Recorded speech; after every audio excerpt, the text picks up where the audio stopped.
앞서 오프닝에서도 말씀드렸습니다마는 시장이 오르고는 있으나 우려점들이 없는 건 아닙니다. 거기에 대한 민감도가 좀 떨어졌을 뿐인데 어떤 공급망에 대한 문제점들, 우려감들 요즘에 조금씩 해소되고 있다고는 하나 여전히 시장의 변수로 남아있기에 현재 상황이 어떤지 업데이트도 해보고 여기에 대한 대응 전략 세워보도록 하겠습니다. 한국경제산업연구원 김광석 경제연구실장과 함께합니다. 어서 오십시오. 네, 안녕하세요. 네, 안녕하십니까. 공급망 대란에 대해서 일단 시간으로 보면 장기화는 맞습니다. 좀 풀린다고는 하긴 하는데 좀 어떻게 상황을 보고 계신지 그리고 이런 장기화가 되는 요인들 어디에서 찾아볼 수 있는지 이것도 설명 부탁드릴게요. 정말 산업 현장에서 목소리를 들어보면 자동차 산업뿐만 아니고도 전자산업이나 가전, 가구, 식료품 산업 다 할 것 없이 기본적으로 원자재나 부품 수급이 잘 안 된다라는 얘기뿐만 아니라 그 원자재 가격 자체가 너무 높게 형성돼서 그래서 힘들다라는 말씀을 정말 많이 하십니다. 그러니까 이 공급망 병목 현상은 21년 하반기에 가장 중요한 과제인 것이고 이것은 사실 22년까지도 계속되는 이슈이기 때문에 이걸 좀 들여다볼 필요가 있겠는데 일단 장기화되는 요인을 살펴봐야 그 요인들이 장기적인 일인가 단기적인 일인가 판단해서 이게 언제까지 될 것인가를 좀 들여다볼 수 있는 그런 계기가 될 것 같은데요. 그 요인 중에 첫 번째는 제가 매년 그 경제 전망하면서 말씀드리는 그 요소인데요. 바로 불균형 회복입니다. 그러니까 선진국과 개도국들이 불균형하게 회복되기 때문에 소위 백신을 먼저 확보한 선진국들부터 먼저 뚜렷하게 경제가 회복되고 먼저 기준금리를 인상한다든가 이런 제스처들이 나오고 있기 때문에 선진국은 소위 말하는 글로벌 밸류체인상에서 수요 역할을 하잖아요. 그러니까 수요가 계속 늘어나는 거예요. 완제품 수요가 늘어나요. 근데 신흥국들로부터 원자재나 부품을 조달받고 있기 때문에 이 원자재 수급이 불안정할 수밖에 없겠다. 수요는 폭증하는데 공급은 여전히 이 신흥국 개도국들은 공장 셧다운을 계속 겪고 있기 때문에 원자재 수급에 차질이 있는 것이다라는 것이고 이런 것은 어떻게 보면 단기적인 요인이라고 볼 수도 있겠죠. 5년, 10년 계속되는 일이 아니라고 볼 수도 있습니다. 근데 중요한 것은 의도적으로 주요국들이 공급망을 깨고 있다는 사실도 있습니다. 그러니까 글로벌 밸류 체인을 아예 탈피해서 리저널이라는 표현을 쓰죠. 그러니까 리저널 밸류 체인, RV 이런 표현을 씁니다.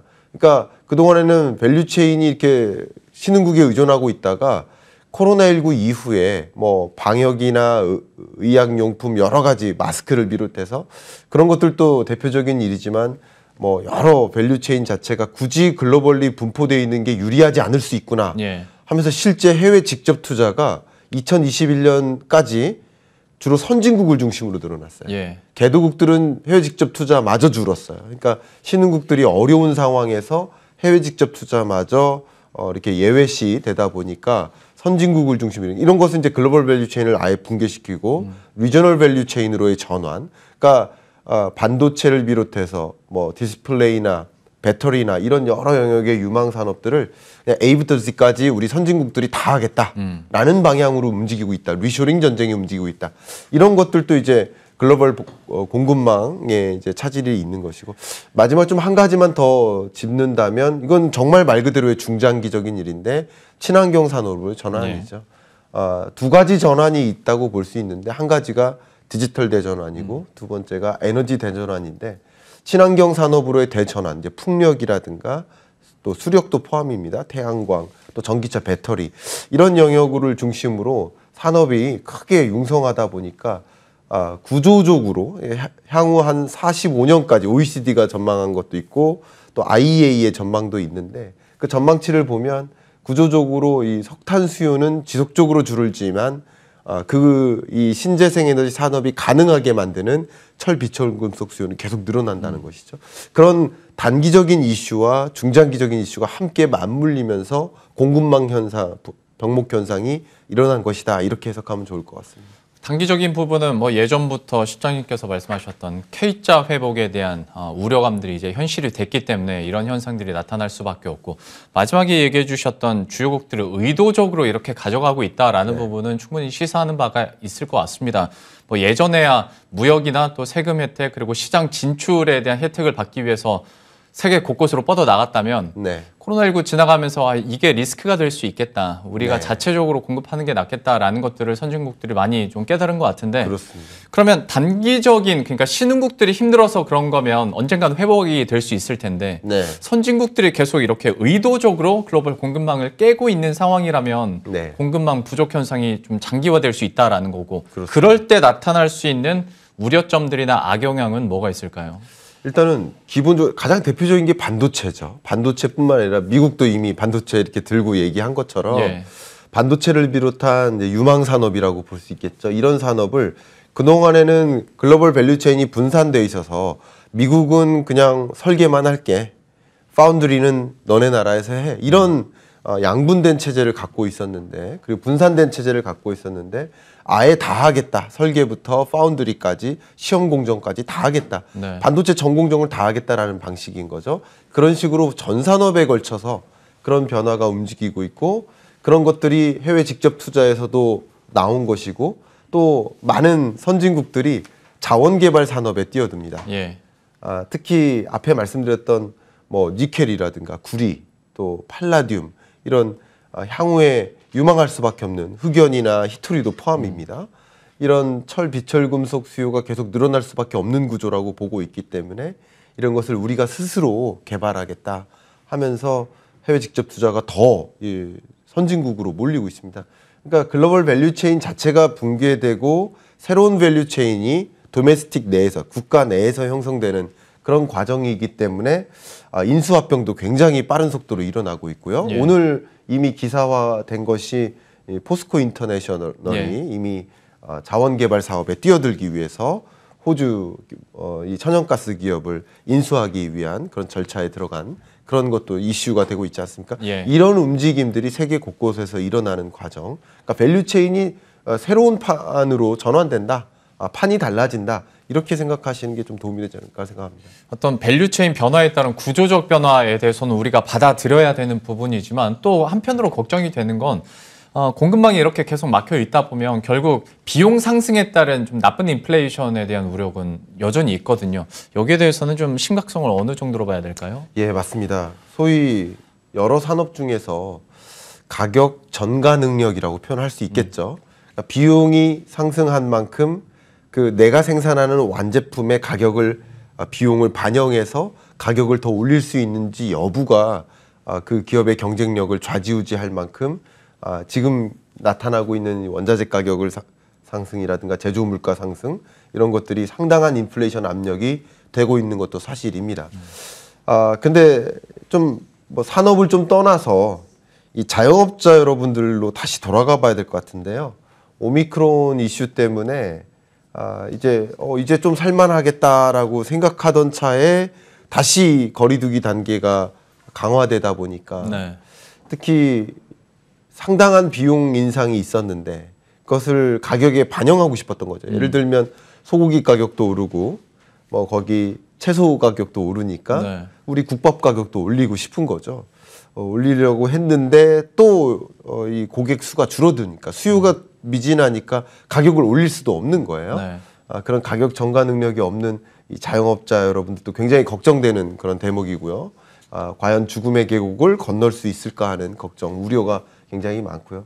산업 관점에서도 해당 산업 내 나름 장악력이 있는 마켓시어를 많이 확보하고 있는 그러니까 산업이 중요한 게 아니라 산업 내에서 마켓시어를 얼마큼 차지하고 있는지 여부에 따라서 비용 상승 부분을 가격으로 전환할 수 있는지가 결정되거든요.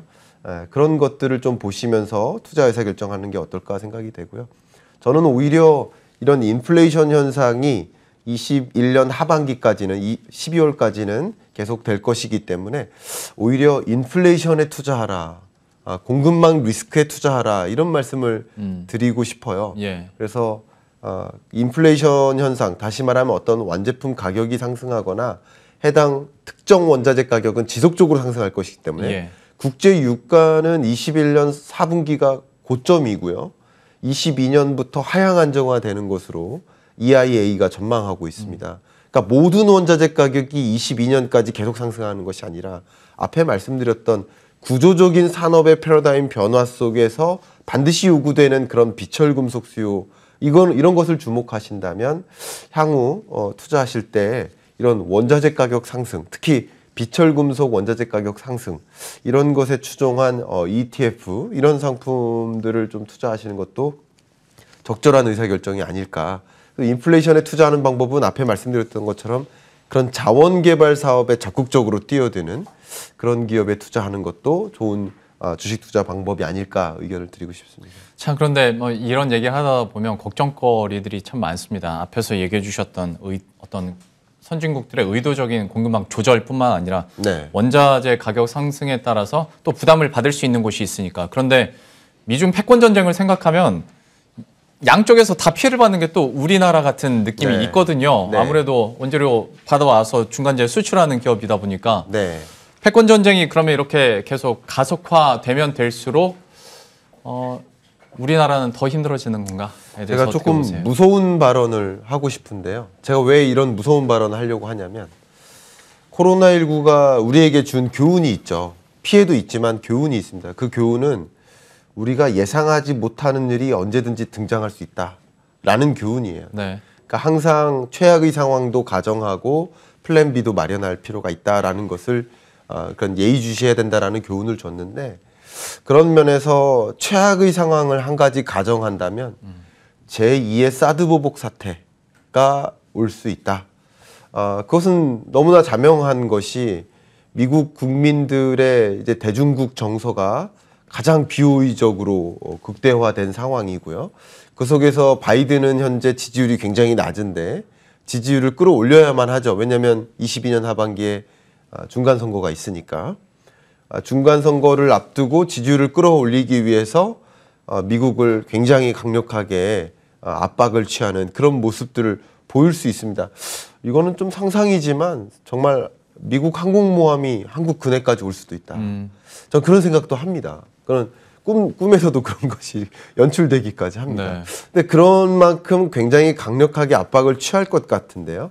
시진핑도 역시 22년 하반기에 굉장히 중요한 이슈가 있지 않습니까? 그렇죠, 네. 네, 바로 세 번째 연임을 결정짓는 공산당 회의가 있기 때문에 그렇기 때문에 강대강으로 맞설 가능성이 높습니다.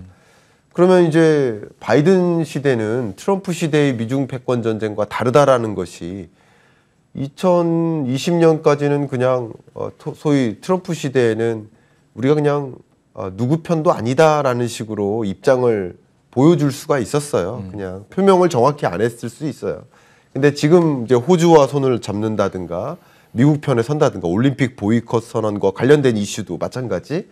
우리는 미국 편에 선다라는 것을 보여줄 수밖에 없는 상황인데 그러면 이제 중국으로부터의 보복, 이 사드 보복이 아니더라도 어떤 종류의 경제 보복이 있을 수 있는데 이 요소수 대란뿐만 아니라 그밖에 다른 이 비철금속 공급 가장 대표적인 게 마그네슘 아니겠습니까? 예. 마그네슘 없으면 정말 이 방송을 여러분들이 볼 수도 없습니다. TV나 스마트폰 생산에 차질이 있어요. 그런 것처럼 마그네슘을 우리는 중국에 100% 의존하고 있는데 그런 경제 보복 중에서는 요소수 대란을 바로 옆에서 중국이 지켜봤기 때문에 또 다른 어떤 원자재나 이런 것들을 공급하지 않는 방식으로 보복이 분명히 있을 수 있고 그런 것들에 대응하기 위한 방향. 그렇기 때문에 제가 오히려 이 공급망 리스크에 투자하라는 말씀까지 들었습니다. 투자 관점에서는. 그런 대응책을 플랜 B를 마련해 놓을 필요가 있지 않을까 생각합니다. 참 공급망 대란이나 인플레이션과 관련해서 무거운 얘기 하려고 모시긴 했습니다만은 듣다 보니까 마음이 더 무거워집니다. 시간 관계상 이 정도로 마무리 짓고 다음에 한 번 더 모셔서 그러면 이 우려점들을 어떻게 우리가 해결해 나갈 수 있을지 그 전망들에 대해서도 한번 이야기 들어보도록 하죠. 한국경제산업연구원 김광석 경제연구실장과 함께했습니다. 네, 오늘 말씀 고맙습니다. 감사합니다.